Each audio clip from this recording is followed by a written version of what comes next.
Bismillahirrahmanirrahim. Rabbi zidni ilman warzuqni fahman bi rahmatika ya arhamar rahimin. Amin. Baik, terima kasih Guru kelas.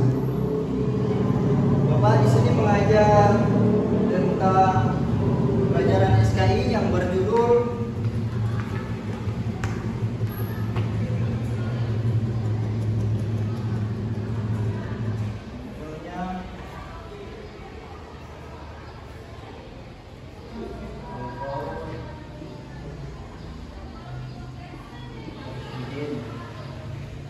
Nah, jadi kita akan belajar tentang peristiwa munculnya Khulafaur Rasyidin.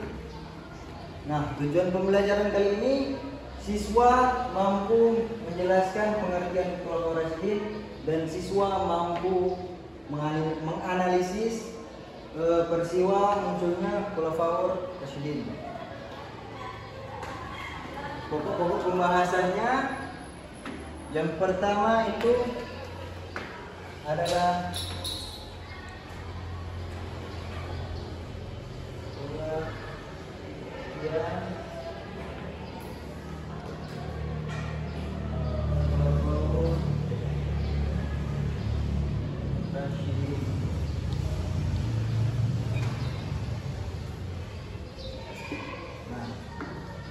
jadi Khulafaur Rasyidin menurut istilah adalah pemimpin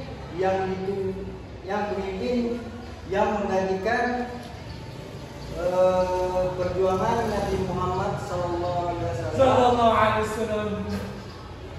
Jadi menurut istilah Khulafaur Rasyidin adalah pemimpin umat Islam yang menggantikan peran Nabi Muhammad sallallahu alaihi wasallam. Pengertian Khulafaur Rasyidin adalah pemimpin umat Islam yang menggantikan Nabi Muhammad SAW yang mendapatkan petunjuk dari Allah Subhanahu wa taala untuk meneruskan perjuangan Nabi Muhammad SAW.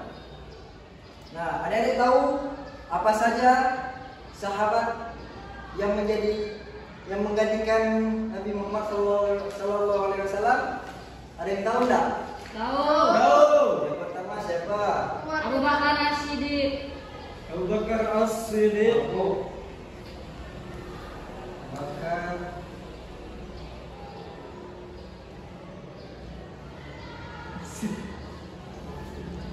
kedua siapa? Utsman. Umar bin Khattab.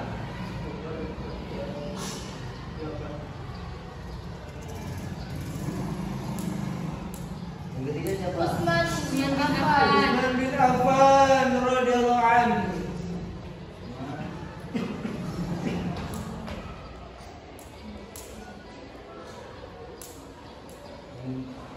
Terakhir Ali bin Abi Thalib. radhiyallahu anhu. Ali bin Ismail.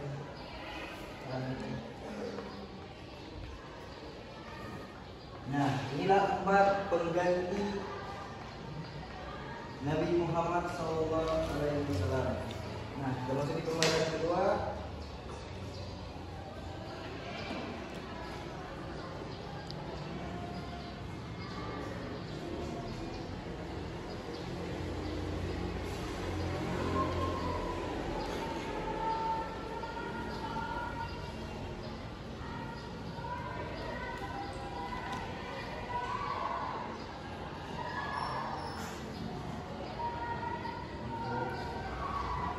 Nah, pembahasan yang kedua latar belakang munculnya Khulafaur Rasyidin. Mau baca dulu karena ini materi panjang sekali. Nah, pertama, Rasulullah SAW itu wafat hari Senin 12 Rabiul Awal 11 Hijriah atau 632 Masehi. Itu beliau berusia 63 tahun. Selama 13 hari beliau sakit mulai tanggal 29 Safar 11 Hijriah.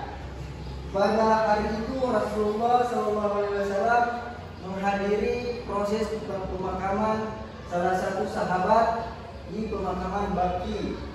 Nah, setelah pulang dari pemakaman Baqi, beliau sakit, suhu badannya panas melebihi manusia normal.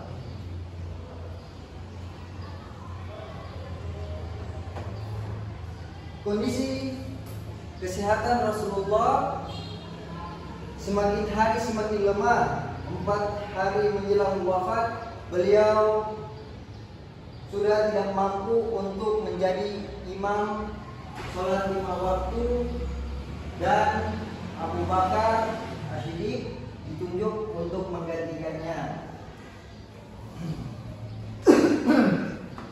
Selanjutnya, perselisihan kaum Muhajirin dan Ansor muncul setelah wafatnya Rasulullah SAW. Hal itu disebabkan karena Rasulullah tidak menunjuk calon pemimpin untuk umat Islam secara pasti. Kaum Muhajirin dan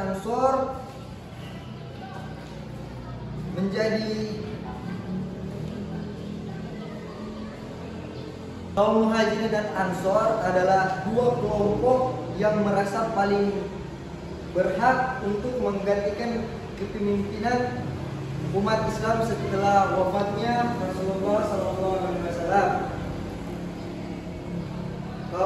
Kaum Muhajirin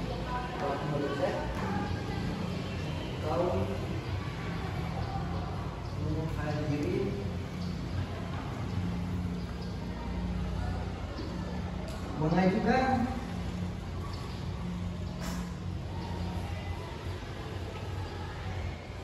Abu Bakar sebagai perwakilan dari kaum Muhajirin. Abu Bakar sebagai ini kandidat dari kaum Muhajirin. Selanjutnya kaum Ansor mengajukan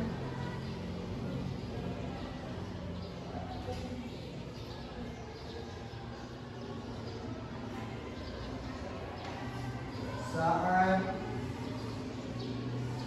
bin Ubadah. Jadi kaum Ansor mengajukan Sa'ad bin Ubadah. Perselisihan tersebut dapat diselesaikan oleh Umar bin Khattab setelah ia mengajukan argumentasinya. Langkah pertama yang dilakukan oleh Abu Bakar adalah memimpin proses pemakaman Nabi Muhammad di mana beliau wafat di kamar Aisyah radhiyallahu anha. Jadi selanjutnya penamaan Khulafaur Rasyidin berdasarkan pada hadis Nabi yang mengatakan bahwa Islam akan terpecah belah menjadi 73 golongan. Golongan itu akan masuk neraka kecuali kaum yang mengikuti sunnah dan para sahabat Nabi. Nah, itulah pembahasannya. Bapak minta dibagi menjadi 3 kelompok saja untuk mencarikan pembahasan tentang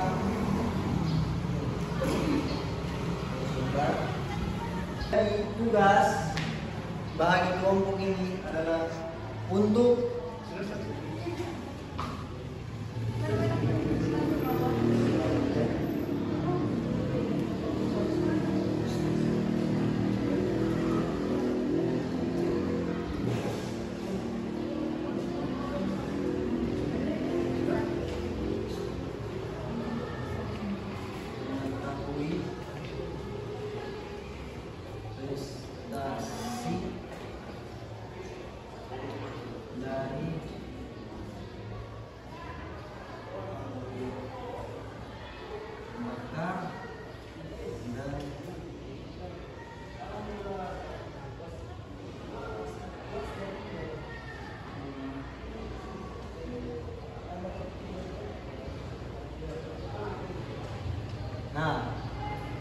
Tuh, dapat baca?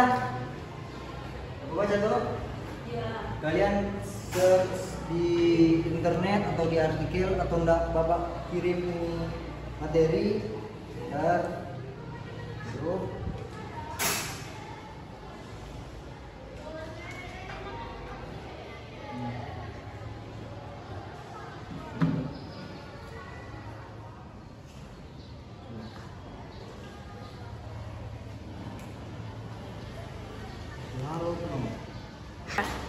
Nah, jadi kelompok 1 itu membahas tentang Abu Bakar. Kelompok 2 tentang Umar bin Khattab. Bikin ini Pak. Lulus.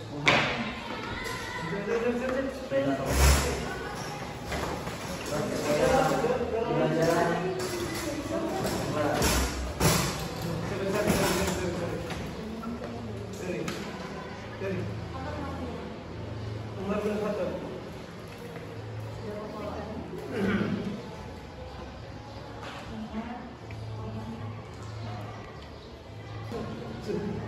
Nah, sudah?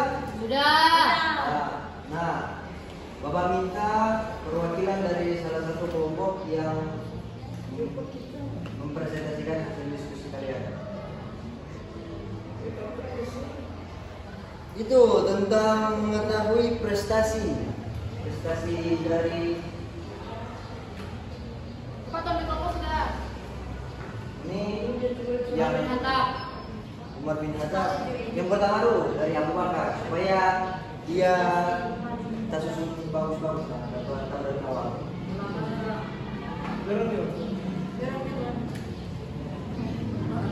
Dah.